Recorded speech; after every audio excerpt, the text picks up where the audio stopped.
Une chaise, une table, une lampe, une fenêtre avec des rideaux blancs. La vitre est en verre incassable, mais ce n'est pas pour m'empêcher de m'enfuir.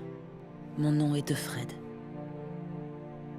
J'en avais un autre avant, mais il est devenu interdit. Ok. Après 6 saisons de cauchemar, June est toujours là, debout. Entre action, trahison et rébellion, Gilead titube, mais n'a pas dit amen. Une dernière ligne droite que j'ai trouvée parfaite. Allez, je te propose de revivre la saison finale en 6 chapitres. J'avais un fils et une femme, mais elle est morte dans les colonies. Il doit avoir presque 11 ans aujourd'hui. La saison 6 s'ouvre dans un huis clos roulotant, direction Alaska. Une rame et 2 mères en guerre froide. D'un côté, June, anxieuse. De l'autre, Serena, son ex-bourreau qui change les couches. Depuis la grange, quelque chose a changé, mais faut pas pousser.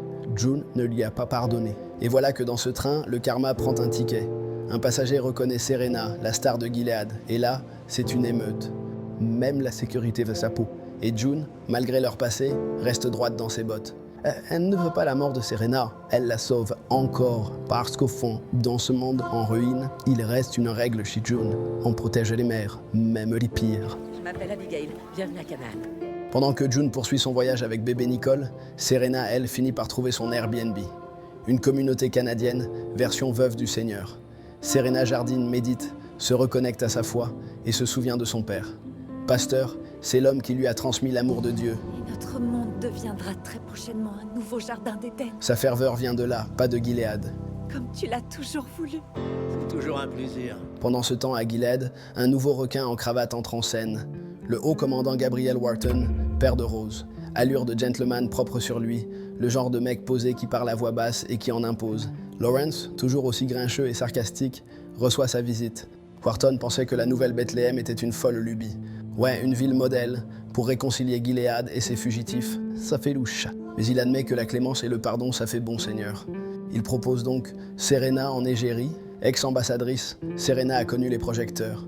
Et un peu trop de liberté au goût des commandants. Je vous ai dit que nous allions étudier votre proposition, Serena. Loué soit-il. De discuter. Mais Wharton la veut en vitrine. Résultat, Lawrence part repêcher Serena, mettant un terme à son congé maternité. Elle, bien sûr, y voit un signe divin. Elle veut un Gilead amélioré, où les femmes ont le droit de penser, de lire sans qu'on leur coupe un doigt. Lawrence partage cette vision, même si dans la pratique, c'est pas la foi qui le motive. Et ouais, depuis le début, Gilead prêche la parole du Seigneur sans savoir prier. Mais qu'importe, Lawrence propose à Serena d'être un duo de choc. Ensemble, ils peuvent rafistoler leur monstre, le maquiller en utopie moderne. Le train est en marche. Vous venez d'arriver? Oui. Ils nous gardaient prisonnières. Je me suis accrochée à l'espoir de te revoir un jour. Le train de June arrive à destination, l'Alaska. Et au bout du quai, sa mère, Holly. Sauvée, Holly a gardé l'espoir que sa fille s'en sortirait elle aussi. Parce que June, c'est une battante, son double, en plus jeune et plus cabossée. Holly, c'est aussi le prénom que June avait choisi pour Nicole. Une confession qui dit tout de leur lien, malgré un passé tumultueux. Militante féministe et mère absente au détriment de ses combats, June lui en voulait. Elle, qui la pensait morte, condamnée aux colonies, ces zones de travail forcées où l'on finit souvent en cendres. Mais non, Holly a survécu grâce à ses compétences. Médecin, elle soignait les tantes et les gardiens jusqu'à être secourue par l'armée américaine. Enfin, Où est-ce qu'il en reste? 2 étoiles, 2 États. Hawaï, resté libre grâce à l'océan. Et l'Alaska, base du gouvernement US en exil. Tuello en est le représentant officiel. Son ex-femme vit à Hawaï avec leur fils. Il se bat pour qu'il n'ait jamais à faire cette guerre. Hawaï, Alaska sont isolés et très affaiblis par Gilead. Ici, pas de Wi-Fi et à peine 5 minutes de téléphone par jour. June échange avec Moira, toujours à Toronto, et apprend que Luke est sorti de prison, expulsé du Canada pour avoir tué l'agresseur de June. Il trouve refuge chez Mayday, la dissidence qui redouble d'efforts pour gagner du terrain. Ils veulent faire tomber les commandants responsables du massacre des soldats américains, envoyés sauver Anna. Luke est plus que jamais motivé pour agir contre Gilead. Avec Moira, il part en mission de reconnaissance dans le No Man's Land, une zone de non-droit sous contrôle officieux de Gilead. June apprend qu'ils sont en danger et refuse de rester les bras croisés. Après 2 mois en Alaska en paix, elle laisse sa fille à sa mère et reprend la route pour les sauver. Parce que June est la seule qui peut les aider. Elle a un joker, Nick. Mais tu ne peux pas faire confiance à cet homme. Il est pas comme ça. Ils sont tous comme ça. Nick, toujours écartelé entre Rose, enceinte depuis 10-16 ans, et l'ombre de June, joue un jeu de plus en plus risqué. Pour sauver son mariage, il tente un retour à la loyauté. Nick s'excuse auprès de Lawrence pour la droite mal placée, et ce dernier lui confirme ne pas avoir donné l'ordre d'abattre June. Enfin, pas avec sa signature. Sous-entendu, quelqu'un d'autre à Gilead s'en décharger. Nick ravale sa fierté et continue de nourrir Tuello sous la table. Puis, silence radio. Tuello n'a plus de ses nouvelles, jusqu'à ce que June ait besoin de Nick pour sauver Luke et Moira. Un battement de cils et hop, Nick réapparaît. Je vais te les ramener. Dans un parc aquatique désaffecté, Nick tire sur 2 gardiens de Gilead pour protéger June et les siens, mais l'un survit. Alors pour couvrir ses traces, Nick finit le boulot. Ses bavures commencent à se voir et son beau-père le surveille de près. Et c'est lors de la mission Jézabel qu'il précipite sa chute. Mais laisser Janine échouer dans cet antre de dépravation, je ne peux pas l'accepter. On n'accepterait jamais une ancienne servante souillée. Souillée ? Luke prend son rôle au sein de Mayday très à cœur. Avec Hélène, la chef du réseau, et Moira, ils veulent bombarder le Jézabel, là où les commandants se réunissent régulièrement. Mais June freine. Elle veut rentrer en paix, en Alaska. Puis elle apprend que Janine est retenue là-bas, punie pour avoir osé l'ouvrir face à Naomi. Et là, tout bascule. Janine, c'est comme sa sœur, et June veut la sortir de là, intégrer la mission, quitte à piétiner le plan de Luke et Moira. June veut encore s'imposer en mode héroïne, comme si elle était la seule à avoir souffert, la seule à connaître Gilead. Mais Moira lui rappelle qu'elle aussi en vient, elle aussi s'est fait broyer. Finalement, après un conflit, les 3 trouvent un compromis. Ils y vont ensemble pour tout faire péter. Au Jézabel, Janine a troqué sa robe rouge contre un uniforme de soubrette et un commandant à servir. Belle, un gland. Et puis elle est arrachée de ses griffes par Lawrence, lui fraîchement promu haut commandant, grâce au soutien appuyé de Wharton. Du coup, il fait acte de présence au Jézabel, galipette incluse, sauf qu'avec Janine, il préfère parler. Il lui donne même des nouvelles de sa fille, Angela, appelée Charlotte par Janine, qu'il élève désormais avec Naomi. À force de contes lus le soir, Lawrence finit par s'attacher. De son côté, Janine reste méfiante. Elle tolère Lawrence. Disons qu'il fait partie des moins pires. Alors un jour, elle lui montre un trou derrière un tableau, un œil sur les magouilles des commandants. Lawrence découvre qu'il est sur la sellette parce que sa vision dérange. Sa nouvelle Bethléem fait rire. Il finira par rentrer dans le rang, comme toujours. Eux veulent garder leurs privilèges, leurs rituels et leur passe illimitée au Jézabel. Pendant que Luke et Hélène installent les explosifs dans les sous-sols du Jézabel, June et Moira s'infiltrent, grimés en Martha. Leur mission, prévenir les filles avant que tout saute. June espère aussi repartir avec Janine, mais celle-ci refuse de fuir seule. Elle leur tend alors un plan griffonné. Il doit aider à exfiltrer un maximum de femmes.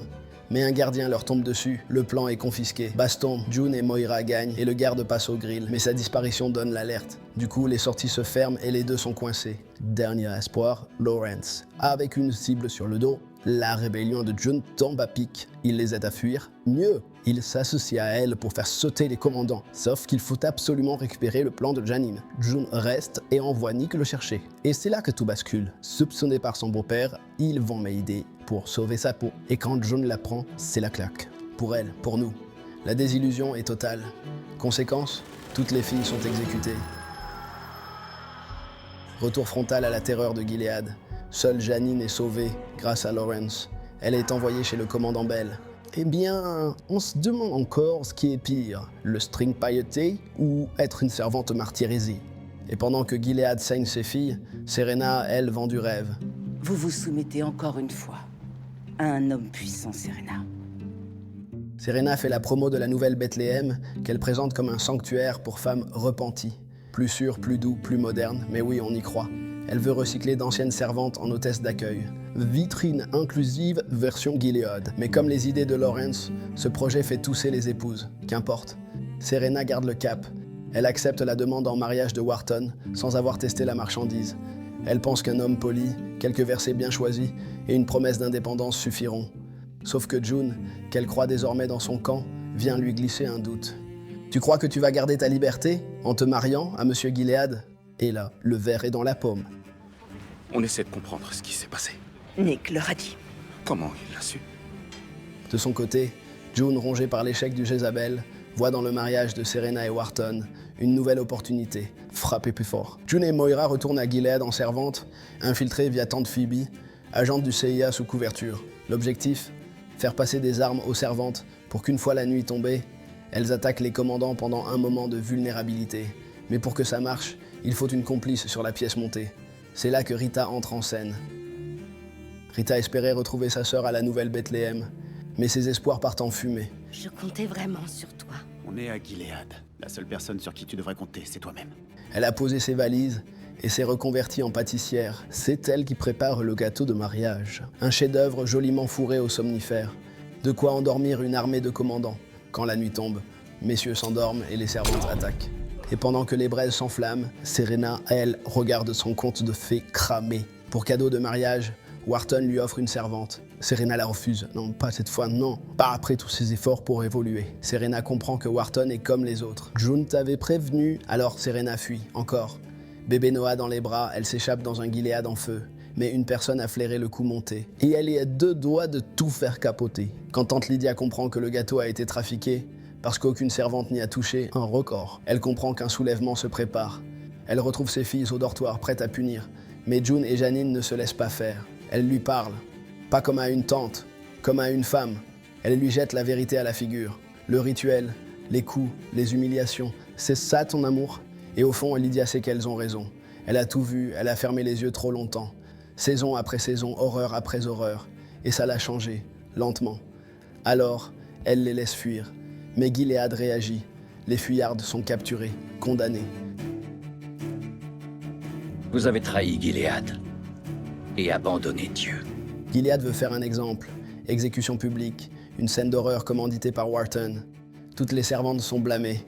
Même Lydia, accusée de trahison, a la corde au cou. Et là, toute sa rage contenue depuis des années explose. La voix de Lydia claque, comme un adieu à cette dictature. June est désignée pour être la première à y passer. La corde se tend quand Mayday débarque en force. Luke, Rita, Helen, ils se battent, quitte à y laisser leur peau. Les balles fusent et les cordes lâchent. June et les autres femmes sont libérées. Et dans le ciel, les troupes américaines arrivent. Au milieu du chaos, Tuello retrouve Serena et l'exfiltre vers un lieu sécurisé, là où June la rejoint plus tard.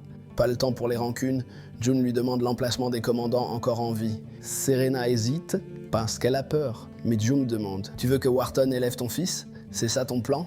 Serena baisse les armes et lui donne la localisation des commandants, signant sa trahison. En retour, June lui offre ce qu'elle ne pensait jamais entendre, le pardon. Serena, passeport grillé, trouve refuge auprès des forces de l'ONU. Son statut est incertain mais qu'importe. Elle est libre. Avec Noah, c'est tout ce qui compte. Grâce aux infos transmises par Serena, Tuello sait où frapper. Il missionne Lawrence. Objectif, poser une bombe dans l'avion qui doit transporter plusieurs hauts commandants en direction de Washington pour une réunion d'urgence. L'élite du régime, l'occasion rêvée. C'est June qui conduit Lawrence jusqu'à l'aérodrome. Mais sur place, les commandants arrivent plus tôt que prévu. Et ils invitent Lawrence à embarquer avec eux. June, planquée, assiste à la scène. Lawrence sait qu'elle le regarde. Il pose une main sur le cœur comme un dernier salut. Et il monte dans l'avion avec la bombe, choisissant le sacrifice. Puis c'est au tour de Nick de monter à bord. Juste avant d'embarquer, il s'arrête. Et June dans l'ombre qui espère qu'il fasse marche arrière. Nick aurait pu reculer, rejoindre June, qui lui a répété 100 fois de lâcher Gilead. Mais non, il monte. Il a fait son choix de rester pour Rose qui a enfin accouché. L'avion décolle et explose en plein ciel, sous les yeux de June. 2 hommes qu'elle a aimés, mais au sol. C'est la chute symbolique de Gilead. Une fenêtre avec des rideaux blancs. La vitre est en verre incassable, mais ce n'est pas pour m'empêcher de m'enfuir. Tuello, Mayday et les troupes américaines lancent l'offensive finale. Gilead s'affaiblit. En 19 jours, Boston tombe, libéré. Boston, c'est là que tout a commencé pour June et c'est aussi là que l'espoir renaît. 3 étoiles sur le drapeau désormais. Quartier après quartier, État après État, ils comptent bien faire reculer Gilead jusqu'à la libération des États-Unis, jusqu'à sauver Anna. Le lien qui unit June et Luke, encore, ce pourquoi ils se battent toujours. Ils ne sont plus les mêmes qu'avant. Cette aventure les a transformés. Mais il y aura un après, comme une douce promesse d'amour qui subsiste dans le chaos. Chacun prend sa route de son côté pour mener le combat à leur manière. Mais ils s'engagent à se retrouver là-bas, là où il y a Anna. Une réunion familiale qui leur demandera du temps, tandis que d'autres connaissent une fin bien plus heureuse. À la frontière, tante Lydia remet Janine à June. Un des moments les plus touchants de ce final. June remercie Lydia, qui repart à Gilead avec la ferme intention de mener la rébellion de l'intérieur. Et Naomi, elle rend Charlotte à sa vraie mère. Un geste qui n'est pas dénué de sens. Dans ses derniers moments de vie, Lawrence a confié à Naomi un livre à lire tous les soirs à l'enfant. Ce geste, c'est un appel ouvert à défier l'autorité, car à Gilead, les femmes n'ont pas le droit de lire et d'être cultivées.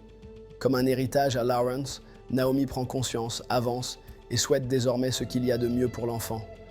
Des familles réunies, des visages heureux, je ne rêve de personne partie trop tôt. Alma, Brianna, des servantes tuées au fil de son aventure. Tandis que d'autres visages familiers réapparaissent par surprise. Emily, disparue depuis une saison, elle était retournée à Gilead pour mener sa propre rébellion de son côté. 2 femmes qui ont subi, qui se sont battues et qui sont encore en vie aujourd'hui. June revient enfin là où tout a commencé. La carcasse brûlée de la maison des Waterford, incendiée par Serena il y a déjà des années. June sort un enregistreur de son manteau bleu sarcelle, l'uniforme des épouses. Aujourd'hui, c'est le sien, comme un doigt levé à Gilead. Et puis elle appuie sur Rec pour commencer à raconter son histoire. Mon nom est de Fred. Ce sont les premiers mots du pilote. Et voilà, la boucle est bouclée. Conclusion, Gilead n'est pas mort, il recule. Et le flambeau passe à la génération suivante. Hannah, Charlotte, Holly. Elles auront d'autres combats, d'autres choix, d'autres voies. Et la suite, ce sera dans le spin-off, The Testament. Bénie soit la femme qui refuse de suivre le chemin des pécheurs. Sous son œil, très cher. Si ça t'intéresse que je fasse une vidéo explicative sur ce qui nous attend dans ce spin-off, dis-le-moi en commentaire. Comme j'ai lu le livre, je pourrais regrouper les informations officielles avec ce qu'on sait déjà. N'oublie pas de soutenir mon travail dans les commentaires, c'est très important pour moi. Je te chope sur la prochaine, bye.